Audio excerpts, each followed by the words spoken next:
संक्रमण एक बौद्धिक संकट। ठीक है, समाजशास्त्र क्या है?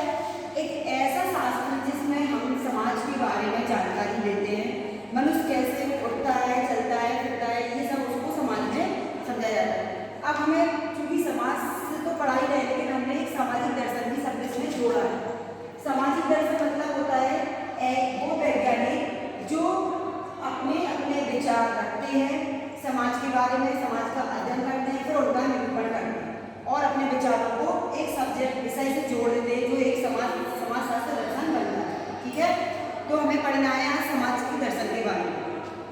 समाज दर्शन जैसे हमारा हेडिंग है, सामाजिक दर्शन से समाजशास्त्र संक्रमण, यानी सामाजिक दर्शन का समाजशास्त्र में कैसे संक्रमण फैला, इसका फैलाव कैसे हुआ, क्यों इस दर्शन की जरूरत पड़ी, ये हमें सब इसके चैप्टर के अंदर पढ़ने हैं।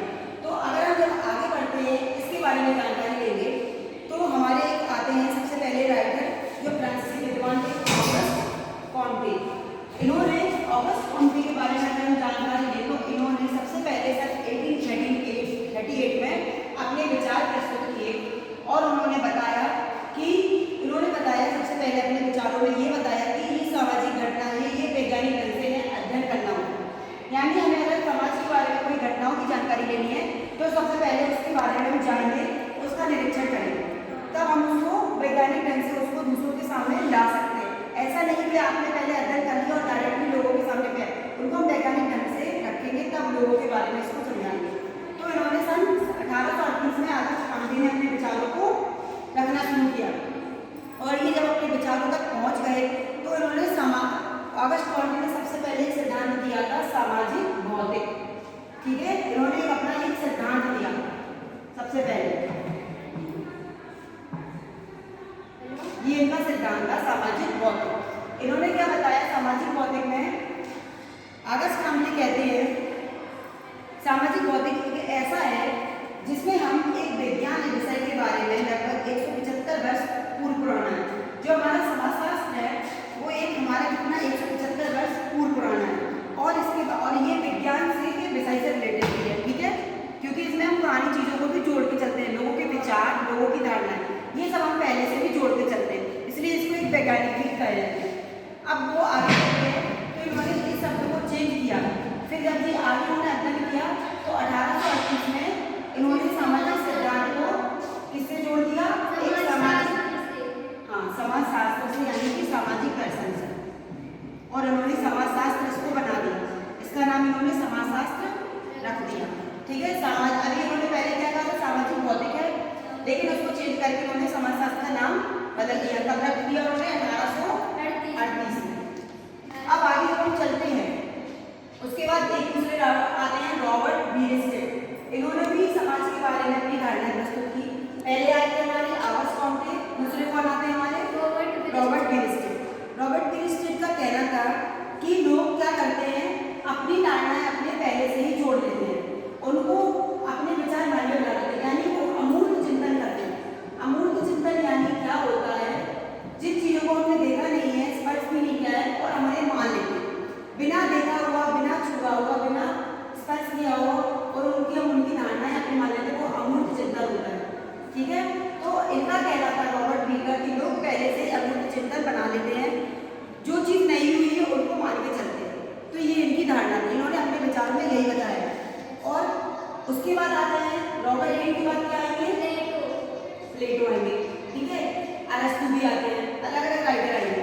तो अब जैसे कि आगे अगर हम पढ़ते हैं तो उन्होंने क्या कहा है, अगर हमें किसी बारे में जानकारी लेनी है तो उसका हमें निरीक्षण करना होगा। ठीक है, निरीक्षण यानी प्रैक्टिकली जाकर देखना होगा। जब तक हम प्रैक्टिकली चीज़ नहीं देखेंगे तब तक हमें उसके बारे में जानकारी नहीं। अगर हमने प्रैक्टिकली निरीक्षण नहीं किया, खुद उसकी तत्काल उस चीज़ पे नहीं पहुंचे, तो हम अपने मन में अलग अलग धारणा बिठा लेते हैं कि आज ऐसा हो जाएगा, आज ऐसा हो जाएगा। हमने अगर पेपर की तैयारी नहीं की तो हम क्या करेंगे? सोचेंगे अरे पेपर तो बहुत कठिन आएगा, हम तो फेल हो जाएंगे, हमें तो नंबर अच्छे आने नहीं है, बहुत सारे बच्चे हैं, वो तो सबके साथ चीनी होगी, किसी ने पैसे देके पास किया होगा। हमने पहले से धरना बना ली है, हमने अमूर्त चिंतन कर लिया है, ऐसे कुछ है ही नहीं, हमने कोशिश की है उस चीज़ के लिए नहीं। जब तक हम खुद कोशिश नहीं करेंगे तो हम उस तक नहीं पहुँचेंगे। ठीक है, आगे जब हम पढ़ेंगे इसके आगे कौन आते हैं हमारे? अब जैसे कि उन्होंने बताया है, अभी कॉम्टे के विचार पे अगर हम चलेंगे तो इनका ये कहना भी है कि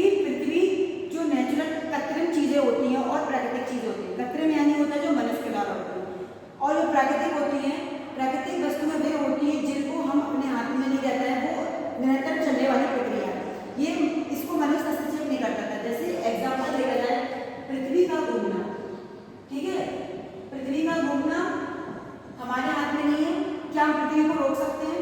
क्या हम सूरज को निकलना बंद कर सकते हैं? चांद को निकलना बंद कर सकते हैं? अगर हम खाना भी खाना सोए नहीं, पृथ्वी तो निरंतर चलेगी, उसके दिन रात बराबर होंगे, मौसम चेंजेस अपने आप होंगे, और जो सर्दी गर्मी बरसात कंटिन्यू आएगी। मनुष्य जिए या मरे उससे मतलब नहीं है, ये हमारी नेचुरल चीज है, ये चलती रहेगी। दिन रात होना एक नेचुरल है, ठीक है, ये हमारे हाथ में नहीं। सूरज का निकलना नेचुरल है, तो दिन ये निरंतर चलने वाली प्रक्रिया है, ठीक है, इतना आगे समझ में। और एक प्राकृतिक घटना जैसी आकाश में नहीं है, ऐसा नहीं है कि पृथ्वी आज ही घूम रही है फिर 1 साल बाद रुक जाएगी, ऐसा तो नहीं है। ये आकाश में मतलब क्या होता है? जो मतलब अपने आप ही हो। आकाश में मतलब कोई भी सडनली केस या एक्सीडेंट अचानक हो जाना, वो आकस्मिक है। यानी वो ये कह रहा है पृथ्वी का घूमना, दिन रात होना, दिन सूरज का निकलना, ये आकस्मिक क्रिया नहीं है, यानी ये अचानक नहीं हो रही। अचानक कैसे होता है? भूकंप आना, ये अचानक आ रहा है। भूकंप रोज को आने वाली चीज नहीं है ना। शहरों में लहरों का उठना, ये शहर उठती रोज है, लेकिन जब सुनामी आती है, ये हमारी आकस्मिक घटना है, इनको बोलते हैं एक्सीडेंट। जो आकस्मिक चीजें होती हैं वो अचानक होती हैं, ये हमें बता के नहीं आती हैं। लेकिन पृथ्वी का घूमना, दिन रात होना, ये हमें पता है कि दिन होना है, रात होना है, सूरज निकलेगा, दिन होगा, रात को चांद निकलता है, ठीक है। और इस तरीके से जब दिन रात चलते रहते हैं तो 365 दिन हो गए। 365 दिन हमारा क्या बनाता है? एक वर्ष बनाता है। एक वर्ष में मौसम चेंज होती है, और ऐसे ऐसे हमारे सालें निकलती जाती हैं और फिर वर्ष निकलते जाते हैं। ये होगा हमारा चेंजेस, और इसी में हमारा समाज आगे चलता रहता है, निरंतर चलती रहती प्रक्रिया। इतना आगे समझ में। अब आगे हम पढ़ेंगे प्राचीन लेखों में सामाजिक दर्शन, जो कि हमारा टॉपिक ही है, सामाजिक दर्शन। सामाजिक दर्शन क्या कहता है? हमारे एक प्लेटो जी थे, ये जब ये विद्वान आए 1427 से 347 ईसा पूर्व की बात हो रही, तभी इन्होंने अपना अध्ययन स्टार्ट कर दिया था, ठीक है। उस टाइम ना कोई स्कूल थे और ना ही कोई अच्छे विद्यालय थे, लेकिन अध्ययन की प्रक्रिया हमारी शुरू से ही चलती आ रही है, ईसा पूर्व से चली आ रही है। कई विद्वान आए जिन्होंने अपने अध्ययन, अपने अपने विचार रखे थे। अब जैसे कि इन्होंने बताया है, प्लेटो ने क्या कहते हैं, इनका कहना है, इनकी बुक थी द रिपब्लिक। कौन सी बुक है? द रिपब्लिक, जिनकी पुस्तक है द रिपब्लिक, और उन्होंने कब लिखी थी? 427 से लेकर 347 दिन का वर्ष इन्होंने एक पुस्तक लिखी थी। इनकी पुस्तक का कहना है, जो कि एक सामाजिक दर्शन की अमल कीर्ति है, इसलिए सामाजिक दर्शन की अमल, क्योंकि इन्होंने सबसे पहले एक पुस्तक लिखी थी। प्लेटो का नाम सबसे पहले आता है समाजशास्त्र। अब इनका कहना है कि समाज क्या है? समाज की खोज 20वीं सदी से शुरू हो गई थी, ठीक है। समाज में क्या बताया इन्होंने? बल दिया है कि व्यक्ति भी उसी प्रकार व्यवहार करता है जो उसे समाज रहना सिखाता है। जैसा समाज होगा व्यक्ति का व्यवहार वैसा ही होगा। अगर समाज में कई प्रकार की त्रुटियां हैं, रूढ़िवादी विचारधारा हैं, तो समाज के अंदर, तो व्यक्ति के अंदर भी वही रीति त्रुटियां बढ़ी हुई। अगर समाज में व्यवहार अच्छा है और लोगों के बारे में भी सोचते हैं, तो व्यक्ति भी उस हिसाब से ढलेगा। यानी कि समाज व्यक्ति को ढलता है, जैसा समाज होगा, तो व्यक्ति भी समाज के ऊपर डिपेंड है। कोई भी व्यक्ति ये नहीं कह सकता, जैसे व्यक्ति का जन्म हुआ है, व्यक्ति की जन्म लेना एक उपाय है, ठीक है, व्यक्ति का जन्म होना ही है, सीधी बात। अब वो क्या करेगा? जब एक व्यक्ति का जन्म होता है और पलता है, तो वो कहाँ पर प्रशिक्षण लेगा? प्रशिक्षण यानी सीखना।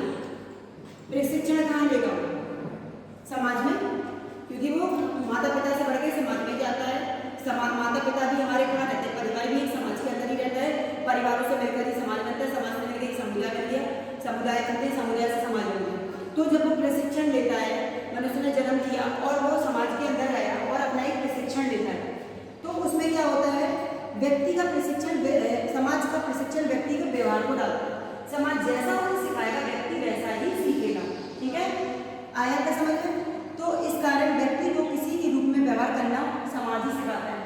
समाज बताता है कि हमें किस व्यक्ति से कैसा व्यवहार करना चाहिए, उसके बाद उसके द्वारा उसके मन में क्या इस तरह से अटैचमेंट रखना चाहिए, उसको समाज बताता है। समाज से अगर व्यक्ति कहेगा कि मैं समाज से अलग हूँ, तो ऐसा नहीं होता, उसे वो अलग नहीं बता सकता। इतना आया।